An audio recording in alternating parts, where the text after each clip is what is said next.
Hello everyone, and welcome to Instance of Insanity, a YouTube channel where we discuss all things feud, scandal, and drama from the glitzy world of celebrity. If you're familiar with my content, you'll know that we've discussed all sorts of insane gossip, from the tragic and toxic marriage between punk rock star Macbeth and his wife Lady Macbeth, to the hilarious enemies to lovers romance between famous socialite Beatrice and comedian Benedict of Padua. Today, we have another insanity to unpack. Strap in as we embark on the wild ride that is the story of Oliver and Orlando Dubois. You'll want to stay until the very end because I promise you this is not a story that you want to miss. Now, if you're not familiar with Oliver and Orlando, you'll definitely be familiar with their father, Roland Dubois.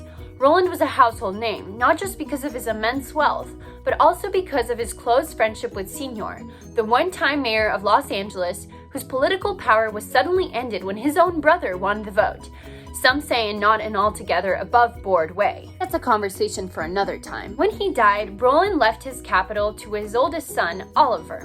In his will, he demanded that Oliver provide his brothers, Jack and Orlando, with an education. Now, Jack was sent to Harvard, but Oliver refused to do the same for his brother, Orlando. Hold your horses, none of this is alleged. We have it from the mouth of Oliver Dubois himself, who tweeted, quote, "I withhold Orlando's portion of the money as well as his education because I do not find Orlando mature enough to be able to properly manage either of these benefits." The common read of the situation is that this was Oliver manifesting his jealousy for Orlando because while the public perception of Oliver was that he was a bit rude, a bit standoffish, everyone absolutely adored Orlando. They thought he was handsome, he was athletic, he was a teenage heartthrob of his time. Not long after the infamous tweet, Orlando and Oliver were found actually beating each other up on the street of Los Angeles.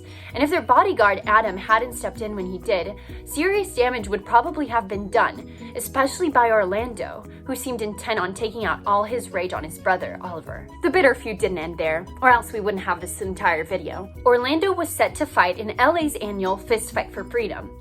His opponent was going to be the unbeatable Choking Charles. It came out years later that before the match, Choking Charles actually went up to his longtime pal Oliver and told him that if he did fight Orlando, he refused to break his year-long streak of wins and that he would inevitably have to defeat and harm Orlando. Choking Charles revealed in an interview that, quote, "Oliver didn't want me to go gentle on his brother. His exact words were, 'I would care as much if you broke his neck as his finger.'" End quote. As we all know, Orlando was thankfully able to not just survive his fight with Choking Charles, but actually to defeat him, probably due to his greater speed and agility. His trials were far from over. As he was driving back from the fight, Orlando received a call from Adam, the bodyguard that I mentioned earlier.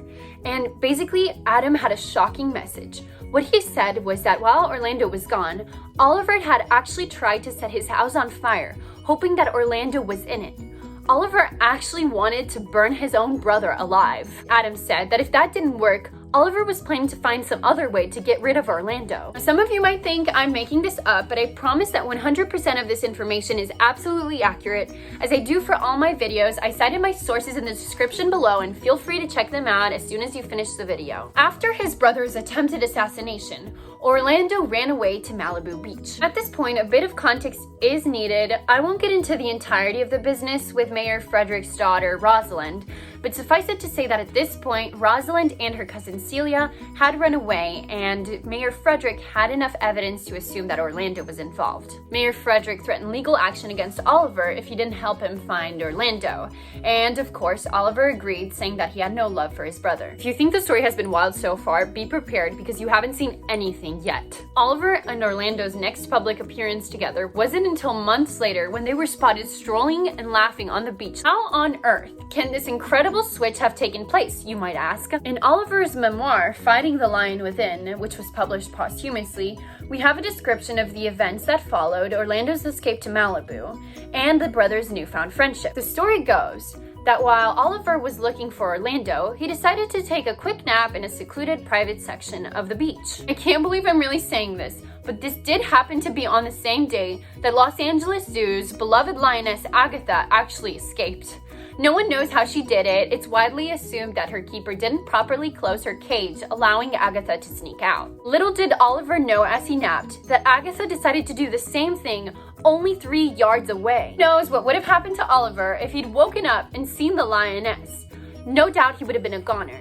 Anyhow, who should walk by but Orlando? Orlando had decided to take a walk on the same section of the beach that Oliver and Agatha were napping on. Orlando thought fast, called the zoo, and in no time wildlife control was on the scene and Oliver was safe. After this, Oliver writes in his memoir that he no longer harbored malice towards his brother.